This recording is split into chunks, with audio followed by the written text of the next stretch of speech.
Welcome back. Let's try a few more things to test out our assumptions. Let's say I create, once again, another object. And this object has a name of Sally.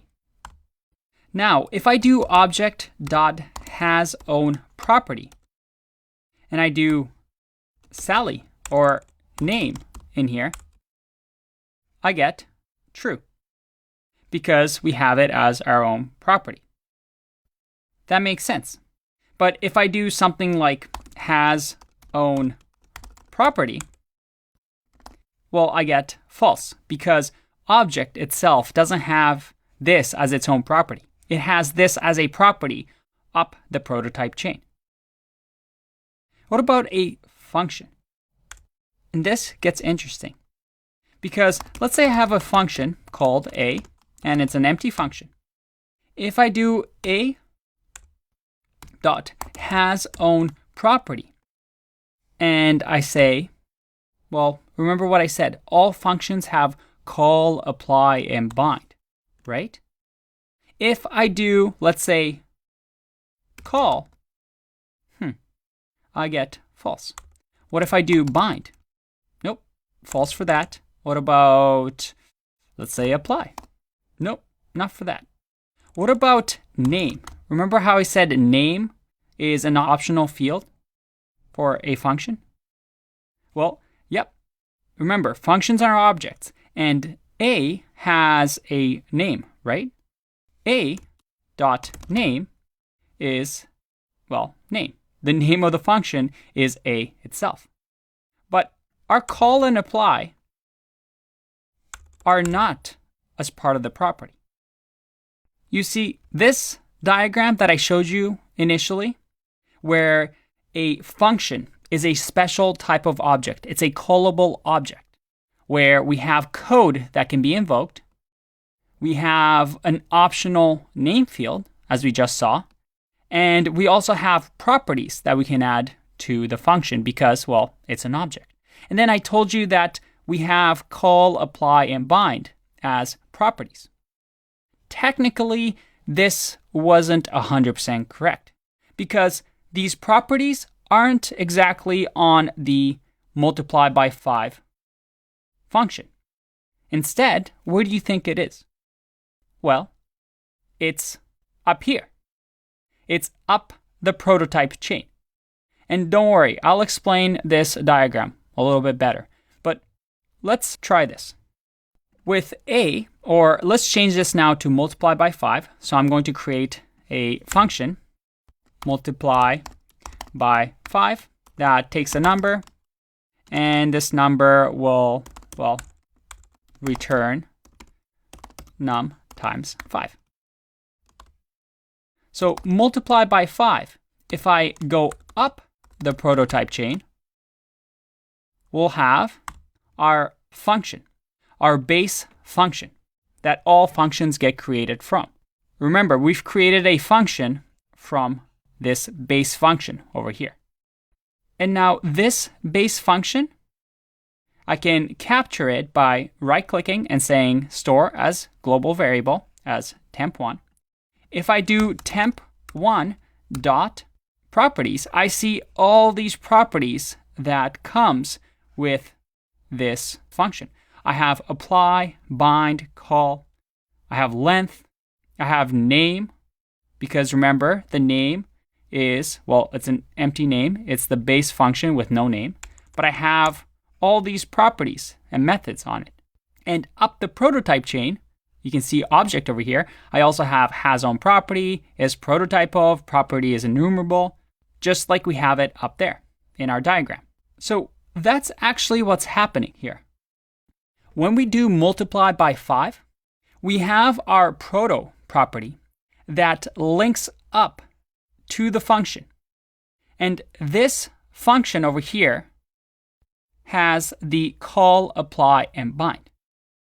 Now, you may notice here, there's something called prototype here that the underscore proto links to.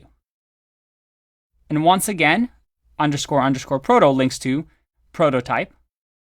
And then this proto links to null. This is the base object, and eventually we link to null. We point to null. You see a pattern here, right? We see a pattern like this, where proto links to prototype. I know, very, very confusing. So let's break this down. Multiply by 5, which is a callable object that has code that is invocable. It has name, that's optional. It can have some properties. It also has this proto, as well as a prototype property.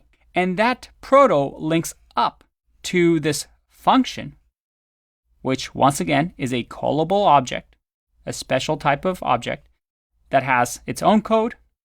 It has properties, but it also has this property called prototype that the proto links to. And that's where call, apply, and bind live. And as a matter of fact, this yellow arrow here, __ proto, actually lives inside of this object. I just didn't include it here because, well, I ran out of space.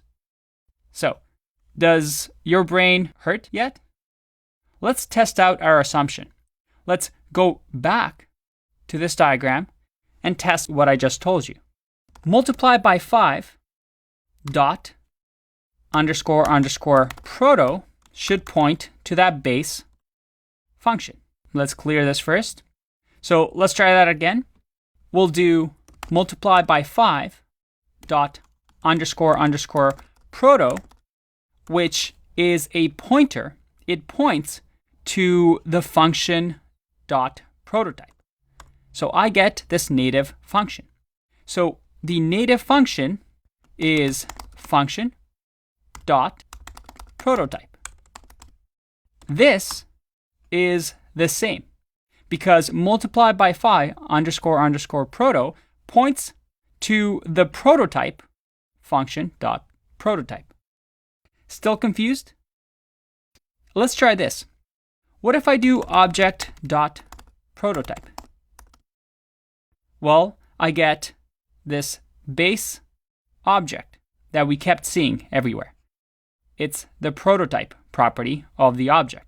If we go back to the diagram, we see object that has prototype with has own property and other functions. And that prototype also includes proto as one of its properties that points to null. Let's test that. Object dot prototype that has a property __ proto that points to null.